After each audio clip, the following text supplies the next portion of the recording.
It's another fine day at Camp Dynasty. I am Counselor Austin, joined by Counselor Collin.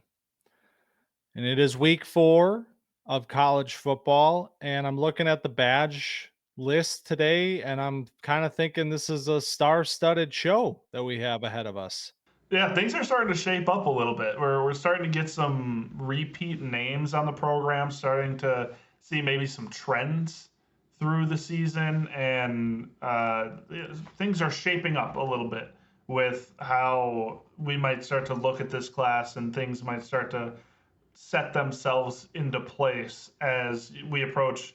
We're not quite at mid-season yet, but it's coming right around the corner, and then we're going to be doing mid-season rankings, and weeks like this kind of set the stage and the tempo for that activity that we love to do, ranking in the mid-season, where it's like I don't know if we're ever spot on about it, but it really gives you kind of a temperature check of where you were in the summer versus where you are in mid-season.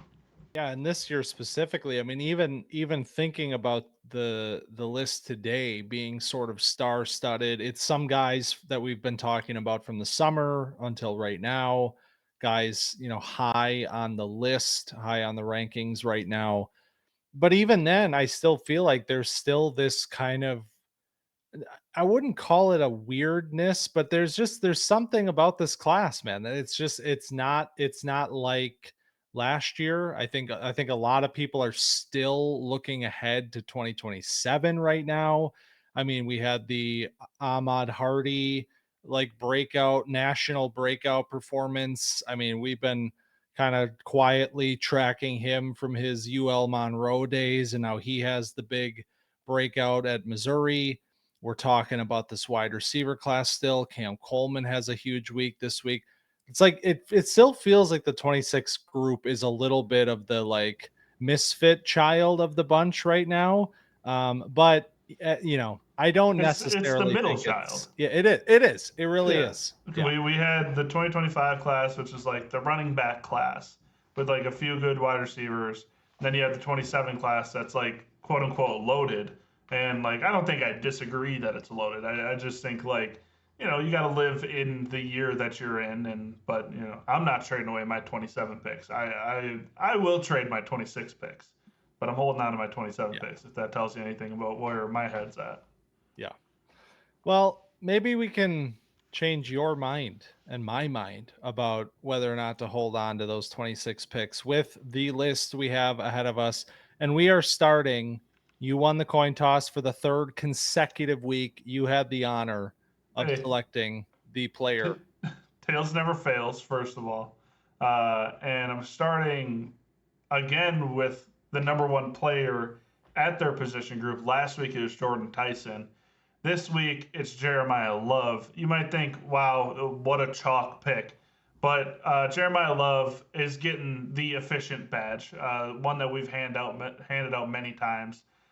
Because yes, he had that 19 carries again, back under that 20 mark that he's been kind of hovering around for most of his games. But he turns out 8.3 yards per attempt, good for 157 yards and 2 touchdowns.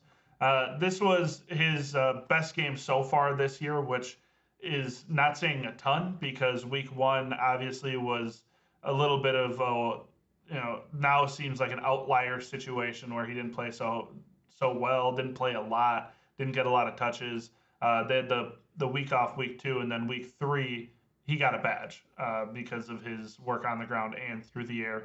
This week, pretty much all on the ground with a $150.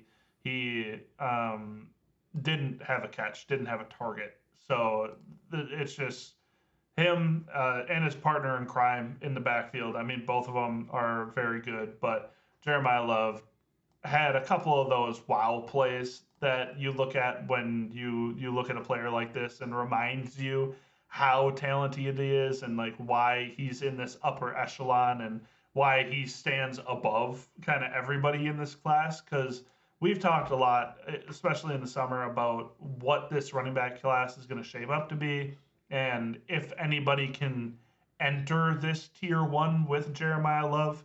And it feels like it's almost a tier one and then like no tier 2 and then a tier 3. Like that's kind of how I feel this running back class is shaping up based on how much Jeremiyah Love has separated himself with the like consistent dominance on every run. And this game was against Purdue, so not a bad opponent, not like uh, you know ranked top 10 whatever. Like I get it, but it's still like It's a a Big real Ten team. school. Yeah, it's a team that Drew Brees played for. So Hey, people forget.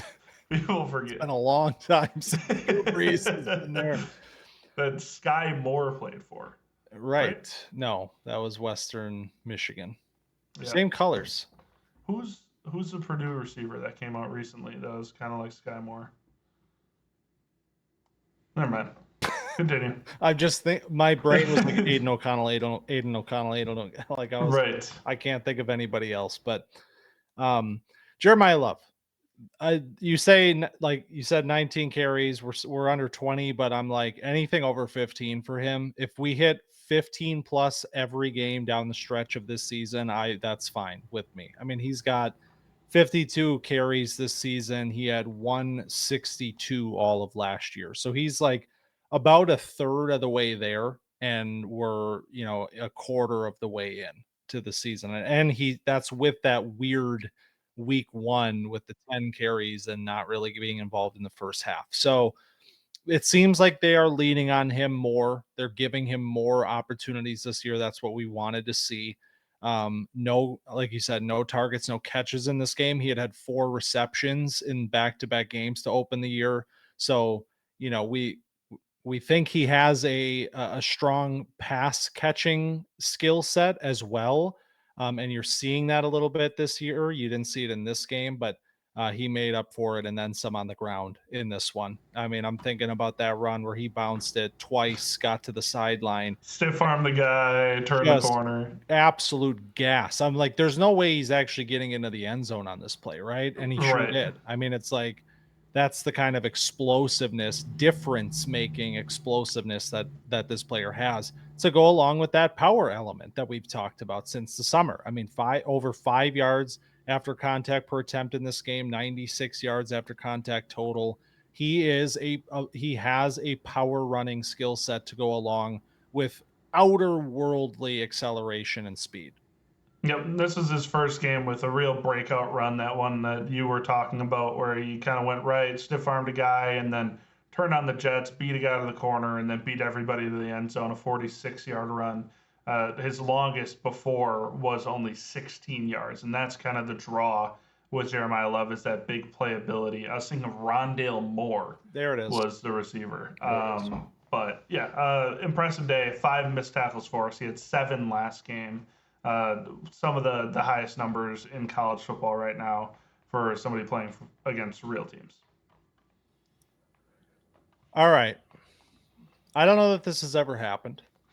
It may have happened before, but IDPs are people too. And that means that they get badges at the top of the show sometimes as well. Because my first badge of the week is going to Rueben Bain Jr. of Miami. His second badge already in this young season for his performance against Florida this week, which it was unbelievable. He had, just on the numbers side, uh, 10 pressures is what I saw earlier today. I'm now seeing 7. Are you seeing Okay. the same thing I'm seeing? I see 7 total pressures. Okay. So that doesn't surprise me because when I watched this game, I didn't see a player that had 10 pressures in this one. It seems like they may have docked him a few, but nonetheless, 7 pressures, a sack, had 7 total tackles in this one against Florida. Like I said, he was a game wrecker in this game. I don't care how many pressures it was. I don't care, whatever the numbers are saying here. It seemed like every single snap, every single play that I watched from this game, he was making a huge impact. It was against the run. It was as a pass rusher, of course. But I mean, just literally how this game started. The very first play of the game, he gets a tackle for loss on a run play. The very next play, he gets double teamed on the edge, holds the edge, and forces the running back to cut back on an outside run play, cut back inside, funnels him to his linebacker for another tackle for loss. Back to back tackle for loss plays to start this game for Miami. And both of them, as far as I'm concerned, were created by Rueben Bain Jr. and his impact. And that was only a sign of what was to come in this game. Um, Also, want to shout this one out too. The effort plays, they're back because there was an outside run in this one, a toss play to the strong side. He's rushing off the weak side. This play goes 25 yards downfield. And I'm watching and I watched it to the point where the running back got tackled. And I was like, wait a minute, was that number 4? I rewind it. Sure enough, he's sprinting all the way from the other side of the field, 25 yards down the field to make this tackle as the running back is breaking through Miami defenders. I mean, he is very, very quickly climbing, I think, NFL draft boards. And honestly, at this point, maybe even making a case for the number 1 IDP in this class. Yeah, I think right now as it stands, and I'm just talking so far in this 2025-2026 season, Ruben Bain, I think, has been the best player in college football. And that might be saying a lot, but if you're seeing what he's doing as a disruptive player down to down for this Miami defense, he's incredible. Like, he is making these tackles look just terrible and completely disrupting everything offenses are trying to do. I mean, you have to completely game plan for number 4 if you want to, have a successful day, either in the run game or in the pass game, because he's a devastating pass rusher. But you can see he's taken this extra effort and care into his run defense. Like you said, 7 combined tackles in this game, 4 of them being solo, 3 being assisted, and 1 being a tackle for loss. And then add the sack on top of it. It's like this is a dominant defender both in the pass game and in the run game. And I wouldn't be surprised. I don't think he's going to be the number 1 pick just because it's going to be a quarterback. That's just kind of how it goes. And there are plenty of solid quarterback picks in this class. I don't know if they're living up to the hype that we might have put on him in the offseason, but it'll still go that way. But he'll be a top 5 pick come the 2026 draft, I think, no doubt. Yeah, I mean, you just look at plays like on his sack, where a player of this size, and we mentioned it in week 1 when he got a badge, like it almost looks like he had added some weight. He is still bending the edge like a player that is much leaner, much smaller than he is.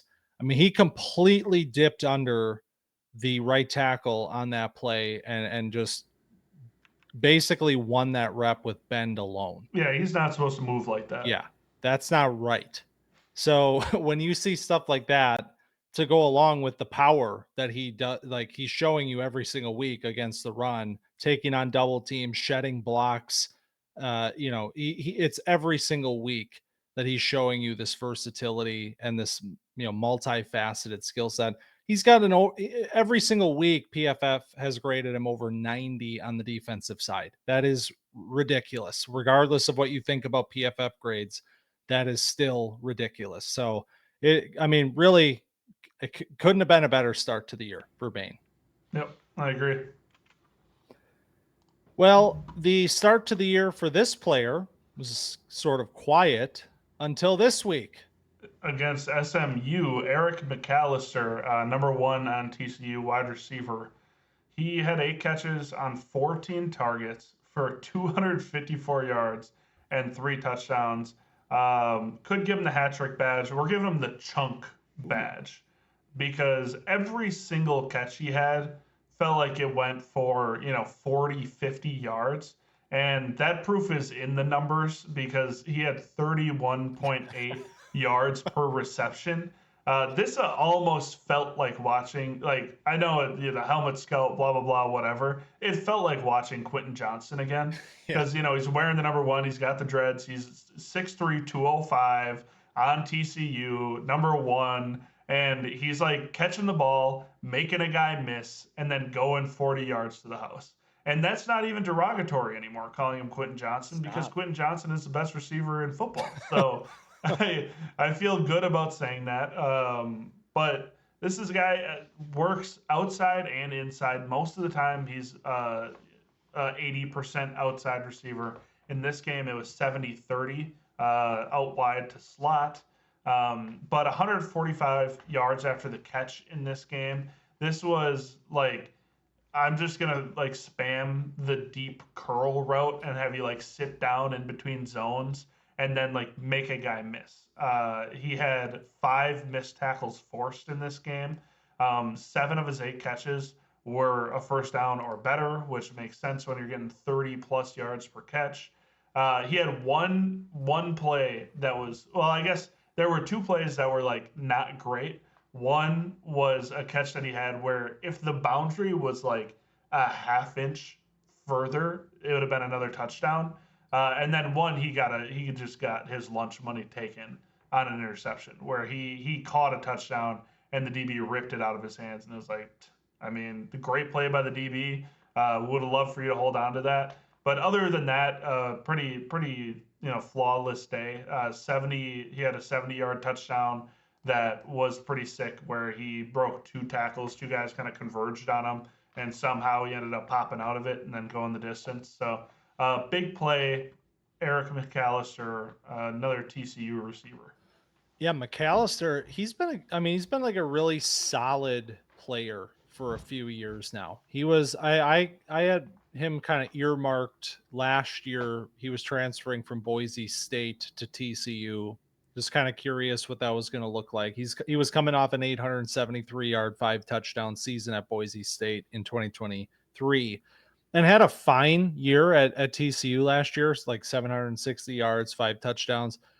For the last couple of years, he's just kind of been right in that 800-yard, 5 touchdown range. And maybe this is kind of a sign that he's going to take the next step as a senior this year, a bigger player that's showing you a little bit of that, downfield ability, stretching the field, obviously, in this one. I mean, like I said, he had kind of a slower start to the year. We were talking about Jordan Dwyer for this team in week one. He had the big day. McAlister only had 20 yards in that game, but now the roles reversed here, and McAlister had the best game of any TCU receiver this season with one of the best receiving performances of the entire college football season thus far. So certainly Eric McAlister, maybe remember that name. Yep, keep it earmarked. Had 66 total yards before this game, so just about quadrupled that total in this game. Well, another player that might be flying under the radar for some folks right now, this time playing the running back position, is Robert Henry Jr., the running back from UTSA, the Roadrunners. Why are we talking about a Roadrunners running back? Well, he just so happens to be leading college football right now in rushing yards. He is having an absolutely spectacular season, and we just cannot not talk about him anymore because it seems like it's not going to slow down anytime soon. This week against Colorado State, 22 carries, 146 yards, and a touchdown. He also had a 74-yard touchdown reception in this one. So over 200 yards of total offense, 2 touchdowns. I mean, he's getting the jet fuel badge for me because he has some gas like that. He had the run up the middle, the big play. I think it was a 76-yard run. And okay, it was very well blocked. He had a lot of space to play with on that one. It's Colorado State. But when he hit the hole and he had a defender coming down on him, it looked to me like it should have been, one of those like when you're just looking at it with the naked eye, it was like, oh yeah, he's untouched, easy, house call, touchdown. When you watch the replay and you see the angle that the defender took, it was pretty clear that if Henry hadn't been moving at the clip that he was moving through the line of scrimmage, that might have been a closer play. But he was moving, and he was moving on the touchdown reception as well, down the sideline, absolutely flying. So he has had a 70 plus yard run in every single game to start the season. I mean, he put up 177 against Texas A&M, 177 and 2 touchdowns against Texas A&M in the opener. I don't know, man. This might just be the next small school gem at running back. You stole my bit. I was gonna say, if you take away his longest run in every game, Oh, damn it. then he's not even that good. That's the thing that real people will say and mean it, where they're like, yeah, no, if you take out this one explosive, then he's only averaging under 100 yards a game. It's Yeah. like, yeah, but he does have those, so that's what makes him awesome. Yeah, this is a player that also 17 missed tackles forced across his first 4 games. That's one of the leads in college football. He every week I've kind of wrote his name down in my notes, like Robert Henry Jr. Just keep an eye on him, see what's going on, and then every week he just does the same thing. He has a 70-yard touchdown and almost a $150, and it's like, okay, yeah, now was time that we get him out here and see what this is all about against Colorado State. And a lot of this was just like solid running, and then he has the big play. So that's a fun kind of running back to have, is the guy that can go the distance. He can hit the home run, but he can also just grind out your nice 4 or 5 yard runs between the tackles. Yeah, where did he come from? He was a junior college player. Played at Jones College. Yeah. So Good institution. Yep. Yeah. He has been at UTSA since 2023. I believe he was 2 years in at Jones College when he moved to UTSA. So not sure what the age number is, but I'm just not going to care about it right now because he's just too fun. Yeah, it's just a number. I mean, he's averaging 9.1 per carry this season. That's pretty good. I don't care what the age number is. He also has almost eclipsed his highest rushing total. Last year at UTSA, he had 696 yards. He's already at 626 through 4 games. So we'll see him probably break that next week and be at 1,000 yards by like week 6. Yeah. So or week 7. When can we start the Genty comparisons? I didn't want to say the word. I really didn't. The difference is he has 19 missed tackles forced, and I think Genty did that in week 1 last year. Yeah, right. Genty had like 50 by week 4. So.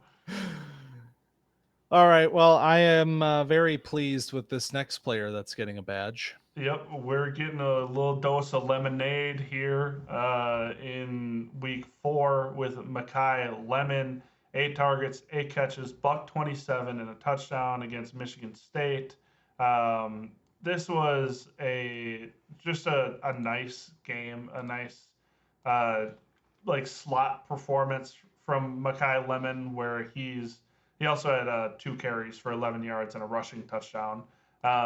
Just how they use him is really fun. It's just fun to watch this USC offense when Lemon's involved, because he's their motion guy, he's their slot guy, he's their downfield guy, he's running the ball. Like, they have figured out this is a weapon in our offense. This is an important piece in our offense, and we need to funnel him the ball, get the ball in his hands as many times as possible. And that's turning into some really good performances. I mean, one of the best receivers in college football so far. I think through this season, he is like lightning, electricity, like in a bottle, where you can get it to him and he's going to make something happen.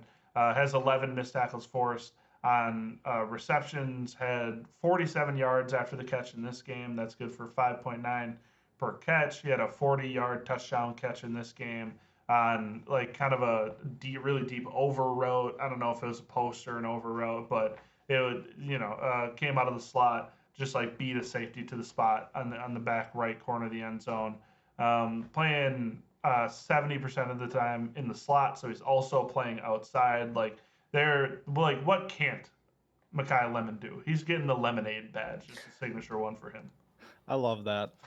Yeah, this is one of the reasons why today there is a little bit more excitement for me with this 2026 bunch, because Lemon was my number 4 overall player coming into the year, but that was, we talked about it a lot. It was more of like a product of the circumstances of the class, where I was talking about Lemon being kind of like, I forget, I think I said he would have been like my 9th wide receiver last year based off of my preseason grade. And I'm not saying that he's like flying up the boards or that he's going to be a first round NFL, type of a pick at this position, but I mean, he is certainly building on his 2024 performance. He is certainly taking a next step, and that's really exciting to see for a player that, flashed a lot of things to really like last year. And when we dive into the film this year, I think it's going to be, I think it's going to look even better. So we're seeing the flashes of that on a weekly basis, and he's looking damn good. Yeah, a nice route runner with a lot of juice. Yeah. That's a, you can't ask for a whole lot more than that. And then if he ends up, he's 5'11", 195, we're looking at a, almost 6 foot, 200-pound slot receiver once he's in the NFL. It's like, that's pretty nice. Lemonade. Have we ever had Lemonade. a signature badge before? I don't know. It came to me in a dream. I love that. All right. Well, we have another wide receiver to talk about, and one that might also be rising up the board a little bit, and that is Denzel Boston from Washington. It's happening. It's no surprise to you and probably anybody else who knows me, but the 6'4", 209 outside wide receiver is slowly capturing my heart. For what he's doing on a weekly basis for Washington. This week against Washington State, 6 catches on 7 targets for 107 yards and 2 touchdowns. Both touchdowns were highlight reel, signature 6'4" contested catch stuff. The second one in particular, he's getting the badge, getting the big brother badge from me, because this is a rivalry after all, and he was letting the Washington State defender know after the second touchdown. He gave him an earful and then some. I even recoiled a little bit. Like, I'm like, please get him away from him. Like, he is a family. Like, he was something must have his been mom's happening. watching. Yeah, something must have been happening between those two throughout the game, because that was nuts. But yeah, it was a big game from Boston. He's been having a nice start to the year. This is his first 100-yard receiving game of the season. Signature, high point, highlight reel catches, 3 for 3 uncontested catches in this game. But he's also doing a lot of, the little stuff too. Like, he had 2 slot snaps in this game, one of which he caught a seam. Honestly, would kind of like to see him in the slot a little bit more, because I think that might be this might be one of those players where when we get to NFL draft time, you're probably going to have people, maybe even including us, being like, well, if he plays big slot in the NFL, like, this would be crazy. But Is that going to be like a thing now, where every player is like, every big player is like, throw him in the slot, see what he can do? Why not? it seems like that's kind of the model right now. It seems like Yeah. it's working. I mean, Drake London is a guy that kind of the pinnacle of that right now, in terms of the transition from being this contested catch beast on the outside in college to moving inside. I mean, most recently, Jaydn Higgins, that's a player that they're playing him inside, and a lot of people are excited about that. So, but for right now, on the outside, Denzel Boston is terrorizing his college opponents. Yeah, if this is your type of wide receiver, you're gonna love him. Obviously, great game here. Not a player that I dislike. I'm not saying like, not for me. Don't like him. If you like him, then he's good. But I'm just saying, if this is like the type of archetype receiver that you like, where you like the, tall kind of vertical separator, contested catch beast, like these guys that are playing 90+% of their snaps on the outside, that are, a boundary receiver. Denzel Boston fits that mold and does it well. Like that's the, big and the small of it. He's a guy that they're going to be calling goal line fades for. He's a guy that is going to run those big boy routes, those big in breaking routes, and like those comeback routes that you got to rely on those, second and longs. So I'm impressed with Boston. I didn't love him in the summer, but I thought that, I think that he's kind of taken what he's done and like specialized himself into doing that. I wouldn't hate to see him in the slot more. I agree with you. I feel like it's almost like a hack to get a guy more targets and like to get a defender off of him a little bit. They're lining up off the line of scrimmage. They're usually guarded by a nickel or a safety, someone that isn't, a press corner that's going to be giving them trouble. It's giving him easy looks to the quarterback because he's literally closer to the quarterback in the formation, but also can run any route. It's harder when you're a boundary receiver because you know 50% of the route tree is kind of off the board, so you can't run outs, corners. It's tougher to run those outside breaking comebacks, all of that without setting your guy up inside. You got to be a pretty good route runner. So throw him in the slot a couple times. Let him, get a couple of those cheater catches where you can run just a glance route of the slot. I'm all in. So I like what I'm seeing out of Boston. I like that he's fully evolved a little bit into a real big boundary receiver that is a little more consistent than what I saw on summer tape. Yeah, one of the questions we had with him in the summer was the speed. That's going to be the big thing, the explosiveness at this size.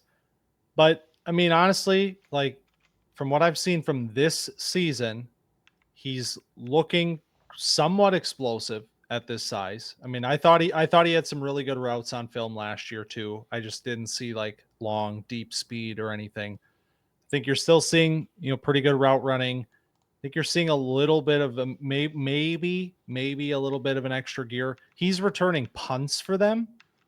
That's sick. That takes It's me back to it's the Keon weird. Coleman days. He only has 3 missed tackles forced. So that's odd to me because he's not great after the catch, but good enough, I guess. Yeah. Yeah, I don't know. Yeah, I mean, the GPS numbers are kind to him. Right. I think he had the big punt return earlier in the season, and I think he was up to like a little bit over 21 or something on the GPS. So, I mean, I guess numbers don't lie. And if that's the case, maybe he's climbing higher than we think right now. There we go. All right, let's talk about another wide receiver. Let's talk about Vendrevius Jacobs, My God. wide receiver out of South Carolina, number 19. If you're watching the Gamecocks, he's getting the deep threat badge for his game against Missouri. 7 catches on 8 targets for a $128 and a touchdown.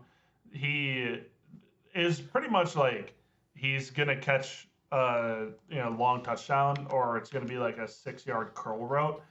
Doesn't run with the ball in his hands. It doesn't feel like he had 15 yards after the catch in this game. Had 0 in the game before that, 10 the game before that. So we're talking about a guy that's like you're throwing it to me in the end zone or you're throwing it to me like at the sticks and I'm going down and I'm just gonna like take my possession catch and like move on to the next play. But he's been a deep target for Sellers, but hasn't really been able to find that that big play until this game. Had a 50-yard touchdown catch.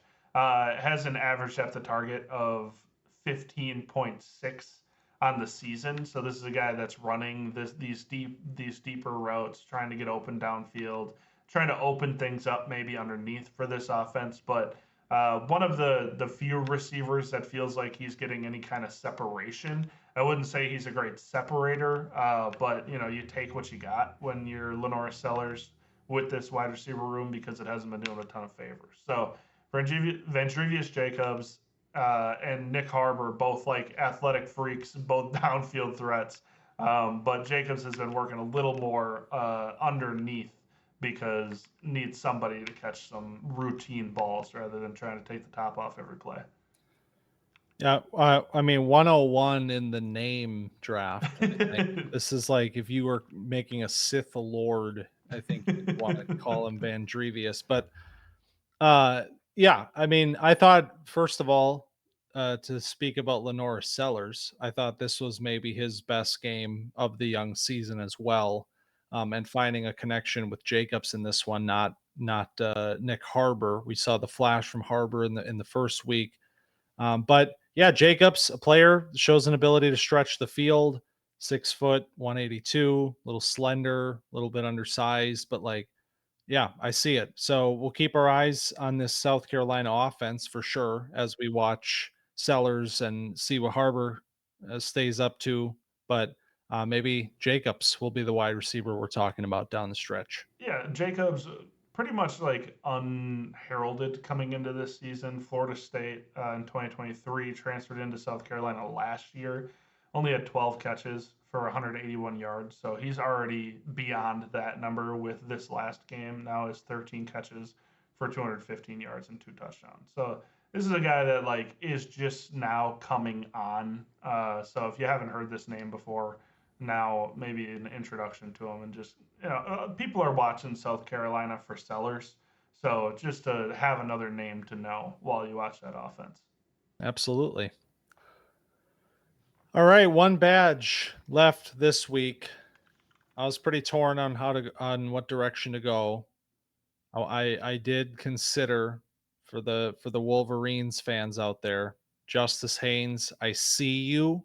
I recognize you and what you're doing. We've already given you a badge this year. Maybe we'll give you one next week because I had to give my last badge to Fernando Mendoza this week.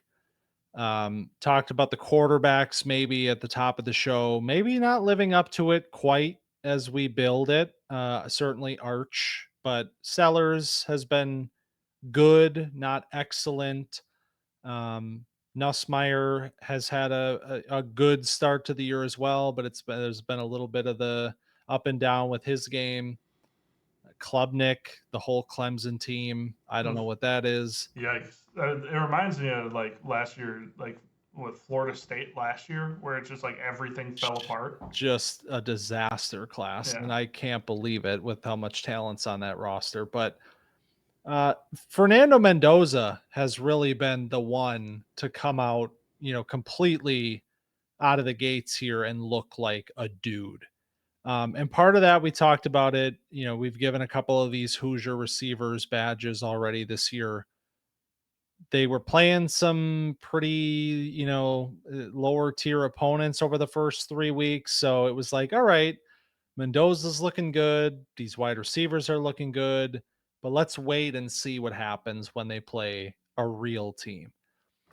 And this week, they matched up with the number 9 ranked Fighting Illini and just absolutely blew the doors off of them.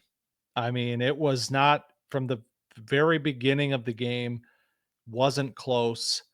Mendoza finishes this game 21 of 23, 267, 5 touchdowns, no picks. I mean, he's up to 14 touchdowns on the season in 4 games, no picks yet this year. He's having an excellent start to the year. These wide receivers, certainly. I mean, Surratt, we know about Surratt. We talked about Omar Cooper last week. There's a good cast here, but it feels like Mendoza was, in fact, maybe the player that this Indiana team needed to really bring itself to the next level. yeah, I agree. I had a little bit of a skeptical eye on Mendoza coming into the year, just because like he had some good efficiency, some solid numbers at Cal, but it wasn't anything incredible. I wouldn't say there were some nice NFL type passes in those games too. But again, it wasn't like with enough volume that I was ready to buy in.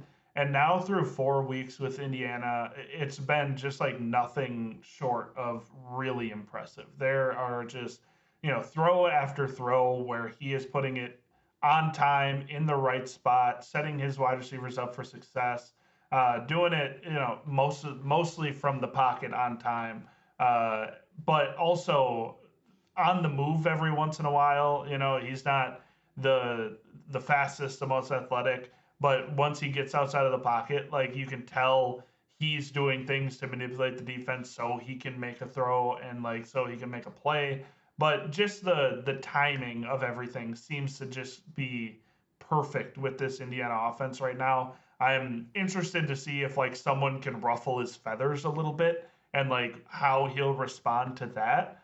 But as of now, it just feels like everything is going right with Mendoza, and it all looks really easy, really clean, really smooth. And this was against a number 9 ranked Illini team. So this like you said was against not against scrubs. This was against a real team that deserves some respect for a performance like this when he's putting up same or better numbers in this game than he did against Dominion, Kennesaw State, and Indiana State. This was just a lot of fun. And Cooper, I mean, I'm impressed with that guy. Yeah. The two receivers at Indiana, you shouted them out, Surratt and Cooper, had real nice games in this one too. But you got to ask, how much of it is because of Mendoza? Like, how much of it is because he's coming in here and like these passes are leading them to the right spot, getting them out with like room to run, putting them in places to succeed. He threw like one that was like, it was kind of, put him in danger, but I don't want to say the H word because I'm scared to say hospital ball. Yeah. But he did throw one hospital ball that Cooper held on to.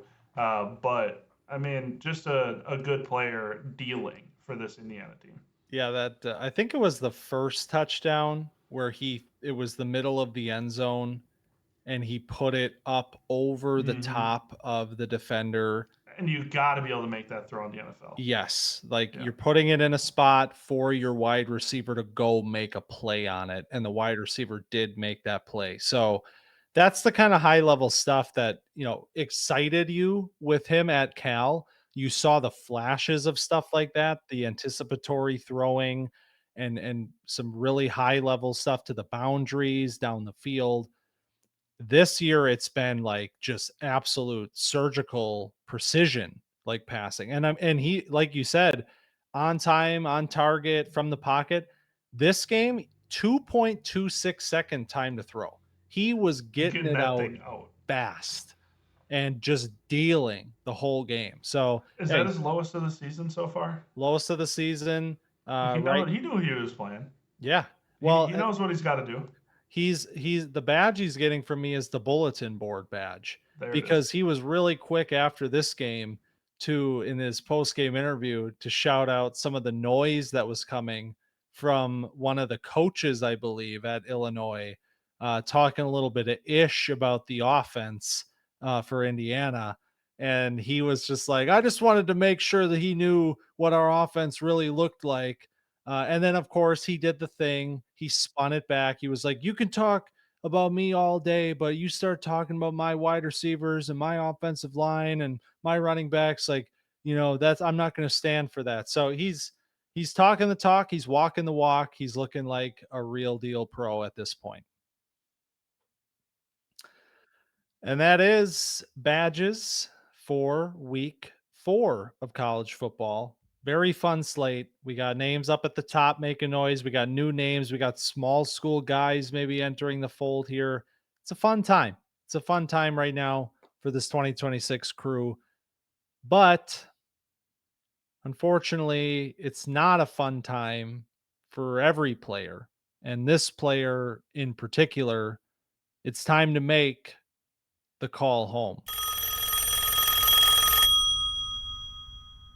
And we were brainstorming a little bit this week. Like, who should we call? Like we've called Arch 2 times. We're not going to call him because he, little Boyd, that Sam Houston guy. It's a tough look. I mean, I do love Johnny Manziel going on the podcast and being like, that was stupid. And then It's like, all right, bro, that was your whole brand. someone literally pulled up a clip of him doing it to Sam Houston. But so yeah, we're not doing that. And then all of a sudden you throw this name out there, and I was like, I forgot that was a person. And Yeah. there's a reason that we have forgotten about Jaydn, and he is getting the call home this week. Jaydn, if the reason we've forgotten about him is because the team has basically forgotten about him. He did not play in the Sooners week 4 game, and no, it was not because of injury. So that's the state of Jaydn right now. Yeah, like you said, we were brainstorming, and I was like, "Why don't we do Jaydn?" And you're like, "Well, he didn't play last week." And I was like, "Yeah, that's kind of the thing with Jaydn is that we were hoping he'd stay healthy, new team, new look." And then I like looked more into it, and it's like, "Oh no, he's just the fourth string running back on Oklahoma and doesn't play for them." Uh, to preface this, if you weren't with us during running back rankings and summer scouting. Jaydn, I think, was my third or fourth running back. I don't know if he was ranked for you, but it was basically kind of an optimistic outlook on his 2023 tape. Looked incredible. 2024, the offense was a little weird, and then he got injured. And then you come into 2025, and he transfers out into Oklahoma, and you think, new place, fully healthy. Let's see what you got. What he's got is -3 yards on 1 carry against Illinois State, and then 4 carries for 9 yards against Michigan week 2, 4 carries for 11 yards against Temple week 3, and then essentially a healthy scratch week 4. So this is just about the worst case scenario for a guy that you might have had hopes for, a guy that, early in 2024 was getting, a little bit of buzz as maybe a draft prospect in that class if he doesn't get injured.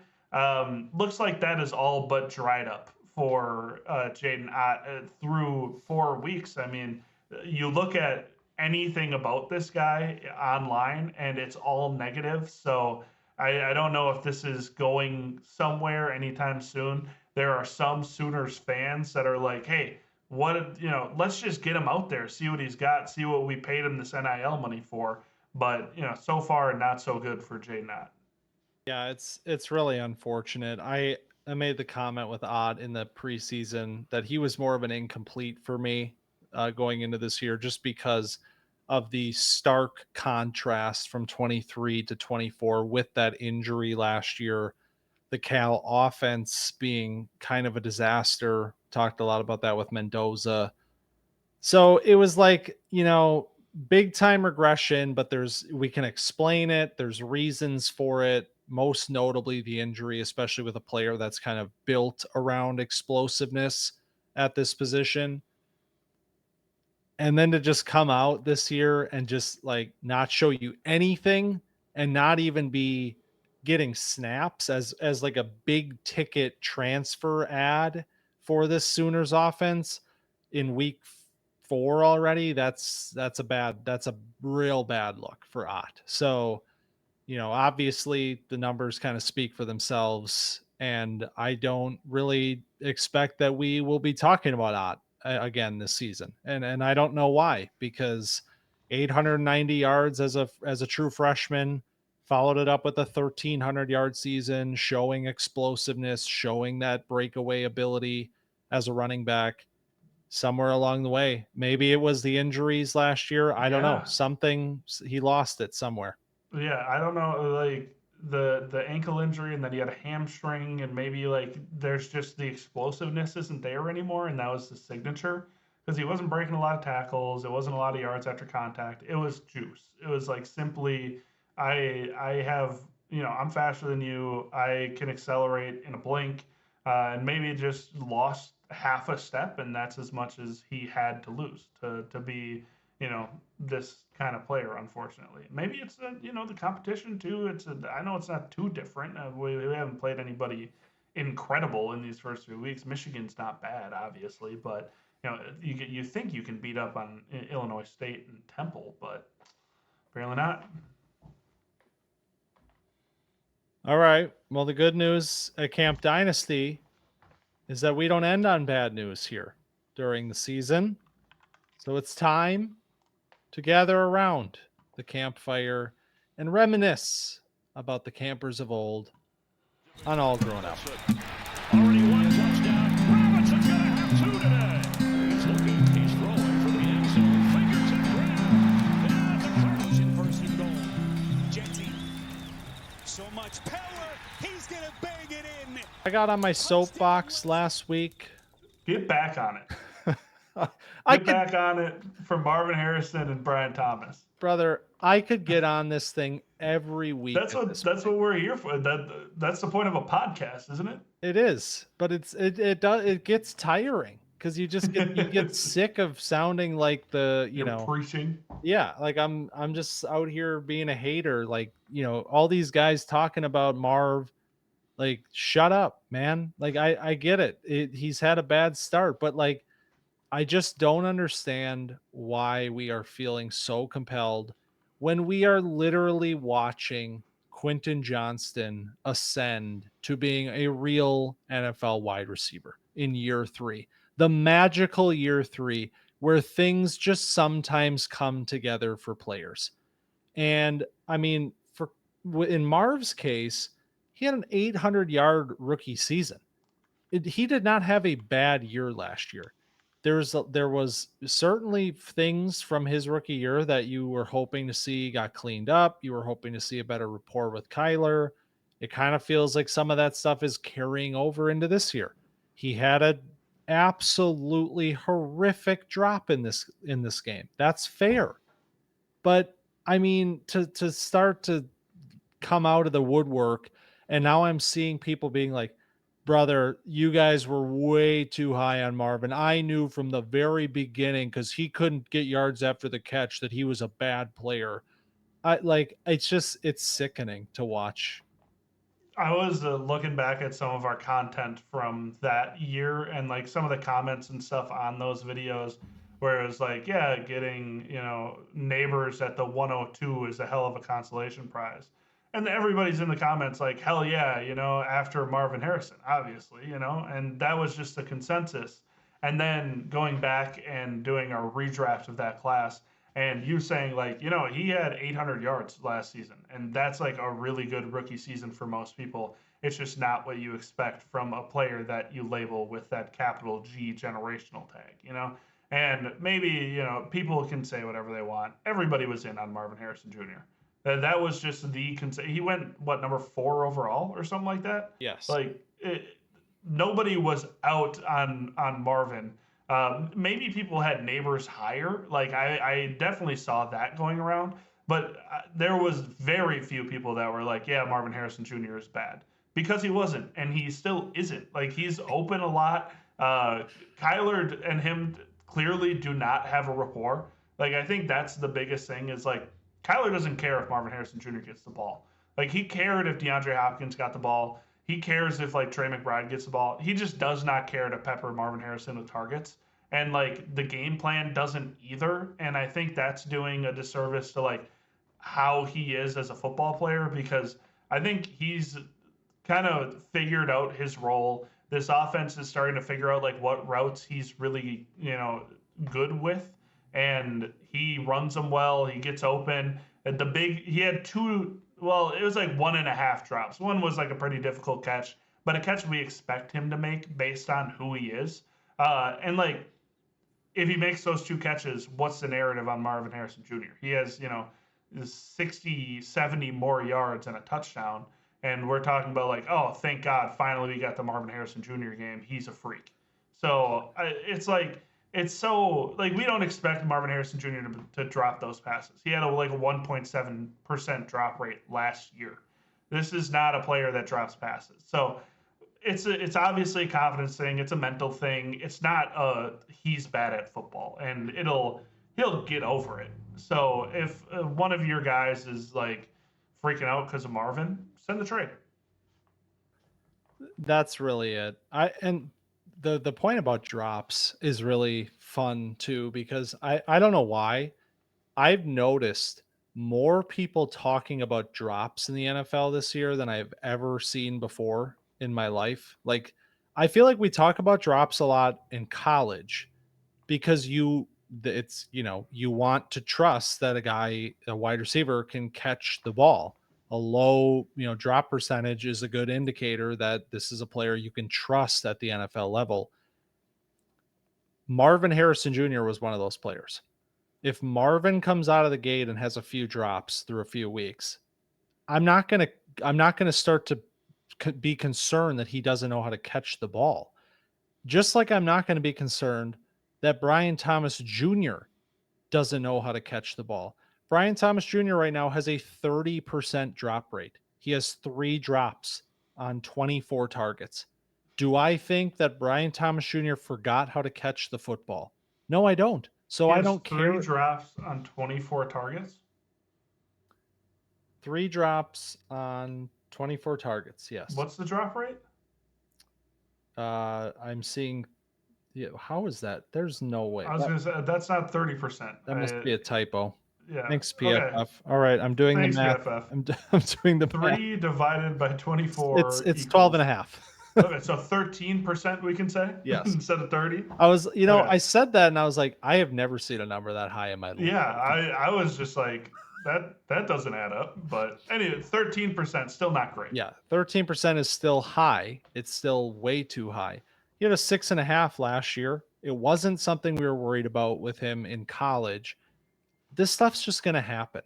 I mean, CeeDee Lamb leads the NFL in drops right now. Are you panicking that CeeDee Lamb doesn't know how to catch a football? No, because drops are just going to happen at this level sometimes. What? Stop. No, that's kidding.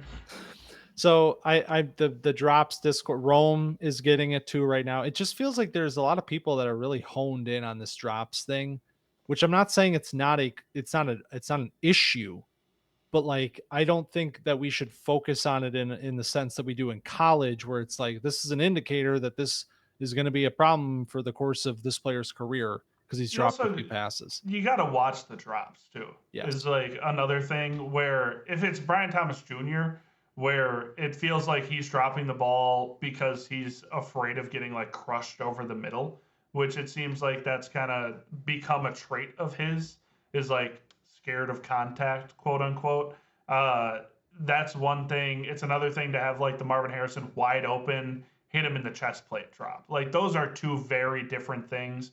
One seems like concentration drop. One seems like kind of a flow of the game drop. Another thing is like if you're focused on getting upfield with before the ball's in your hand, like there's just so many different like things that could go wrong in a play, and like sometimes the wide receiver is going to drop the ball. Oh well, when it's these guys that are elite or bordering on elite or have this high draft capital and have proven that they're good, I'm not stressing about it. Like we can drop the ball. It's fine. A lot of great receivers had drop problems early in their career. It's just you're learning what you can get away with. You're learning kind of your limits, and you're like power scaling yourself and seeing what you're going to be able to get away with at this next level. McMillan has 2 drops right now, 12.5%. We worried Pretty about bad. him? Yes. Yep. No, I'm not worried about him because I saw him reach 19 feet in the air and pluck the ball out of the sky. And I was like, might be the greatest receiver I've ever seen in my life. McMillan, ton of fun. A couple other rookies that I wanted to shout out. First of all was Judkins against the Packers. Just a really fun, like full-time debut. Last week, we saw he had a nice, efficient game, but it was still a lot of Jerome Ford, a lot of Dylan Sampson. And then Judkins comes in this week and he takes like 94% or 95% of all carries in this offense. He just completely eclipsed everybody, became a good passing down, also like had a couple catches in this one. And then Omarion Hampton on the Chargers took over for a different reason, not just because there's nobody else in that room. Najee Harris obviously blew his Achilles. Rest in peace to him. So Omarion Hampton takes over full time sooner than we probably all thought he would, and was awesome in the Chargers game. So those 2, I just wanted to give a quick shout out that like if you were panicking about your rookie running backs, it resolved itself in 3 weeks. Shocking. Yeah. Well, I think one player that we have not talked about yet on All Grown Up this year is maybe embodying the panicking discussion more than any right now, and it's Travis Hunter. Right. The discourse this week is asinine. It's already starting. People are like, well, he's playing both positions, and he's not playing any positions. Like he's not getting enough receiving work, and he's not startable as a cornerback. So what am I doing here? What? It's been. I'll say what I think about all this is, first of all, he's playing at Colorado last year against a lot of teams that were not very good. Was great at wide receiver and at cornerback. Was like unbelievable as a cornerback, and then like really good as a wide receiver, which brought the discussion of which is he going to play in the league. Which is he going to play more of. And we have that question answered. It's both, and that's insanity. Like I think that is being overlooked completely. Liam Cohen getting up in the presser and saying, he's going to have this. This is his role. Like this is what we've found for him. He's going to be, our F receiver, and he's going to be our corner. Like that, and he's going to play about 60% of the snaps on both sides of the ball. And it's like, dude, that's kind of the dream. Like, that's what we're looking for. That's what we were asking for in the offseason. And now people are upset about it because he's not the GOAT. Like, he's not Shohei Ohtani. When it's like, this stuff takes time. Building a rapport, like, guys that are playing wide receiver full-time aren't playing very well. So, like, why are we expecting, Ashton Genty is not doing very good, and he's a generational running back. And it's like, there are so many different things going into play. Trevor Lawrence hasn't been very good. Brian Thomas Jr. hasn't been very good. Like, this all is related to each other. And people want to blame Shane Waldron, which I think is funny, as a pass game coordinator. But it's just, these things are going to take time. He was never like a walk-in and dominate NFL receiver, because receiver, he was worse at receiver than he was at corner in college. So we're just gonna let this play out, see how sooner or later, if you have him in an IDP league, he's gonna be scoring like 16, 20 a week, because he's this week he had like 7 tackles, and then he also had like 1 catch for like 20 yards. It's like you see those numbers and you're like, okay, but this is game 3. Like it's only gonna get better.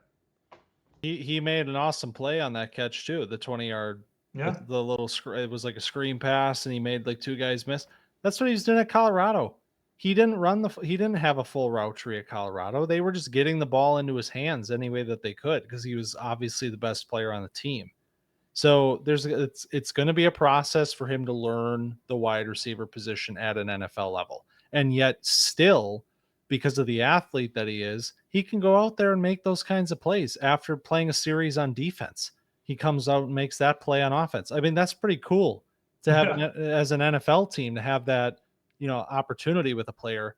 If we have to wait 6 weeks, even a season, for him to become a 2-way superstar monster in fantasy, then whatever. Like it will take time, but if you're listening to this, I'm just going to assume that you think that all of this discourse is insane as well.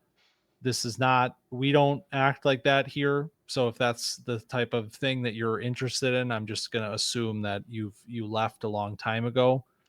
But it is really shocking to see the proliferation of the short-term mentality in when you're talking about Dynasty.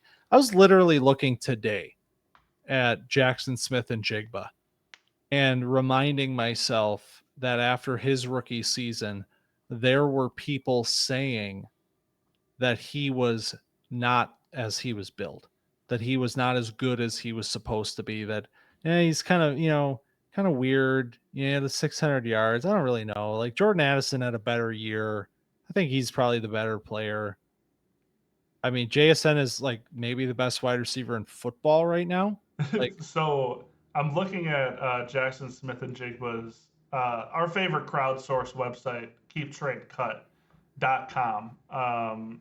And I'm looking at where he was on draft day because that was peak value for JSN. August 22nd, 2023 is probably a little after the draft. And he was the wide receiver 10. So we're talking about like he is in that upper echelon. He dropped all the way down to wide receiver 33 by September of 2024. So a year and 5 months, and he is in the depths of hell. Today, where is he? Do you think? he's got to be top 10 again. Wide receiver 7. And like that's just the like elite talent. So we talked about who JSN was going in, and like now, oh no, Sam Darnold, this, that, like whatever, just produce. When you have the talent, when you have the athleticism, when you've proven it over and over again, you just have to trust that these players are going to continue to do that and not just like sell you pretty much. And so I have faith in Travis Hunter in what he's got. I have a little bit of a game to play with you, a little bit of would you rather. Okay. So Travis Hunter or George Pickens? Travis Hunter. Right. Travis Hunter or Ricky Pearsall? Travis Hunter. Travis Hunter or Chase Brown? Travis Hunter. Travis Hunter or Jamison Williams? Travis Hunter. Okay. Let's go higher. So right now, Travis Hunter is sitting at 58 overall in non-superflex. Travis Hunter or T. Higgins? Okay, so before I continue, Yeah. are we still talking about Travis Hunter as an IDP wide receiver? So this would be as a wide receiver, which I know is a Right. different conversation. Right. But just let's just say as an IDP player. Okay. Okay. So T. Higgins. It's got to be Travis Hunter. Okay. Zay Flowers. T. Higgins is really low. Yeah, that's a buy. That's a big time buy right now. Yeah, I'll take Hunter over Flowers. Josh Jacobs. Hunter. Let's go scroll up a little bit. Garrett Wilson. I think you take Garrett Wilson, right? That's the first time that I pause. Okay, so we're looking at like a top 30 player in Dynasty. Like, come on, what are we talking about? You know? Yeah. I mean that's the game right there. You talk JSN falls down to wide receiver 33 or whatever, 37. Yep. I mean, I hope that people go out and get these guys when that happens. And then I hope that the people who traded them are like, wait a minute, he was supposed to be bad. Yeah. Like- I remember when he sucked. So it's you know what, it's going to go both ways too. I'm not trying to sit here and say like we have all the answers. Like every player that's drafted in the top 5 is going to be a superstar player. It's not the reality of the situation, but to give up on guys, after 3 games, much less, or a year, much less 3 games, it's not good. It's not good Dynasty. Yeah, it's not a good process.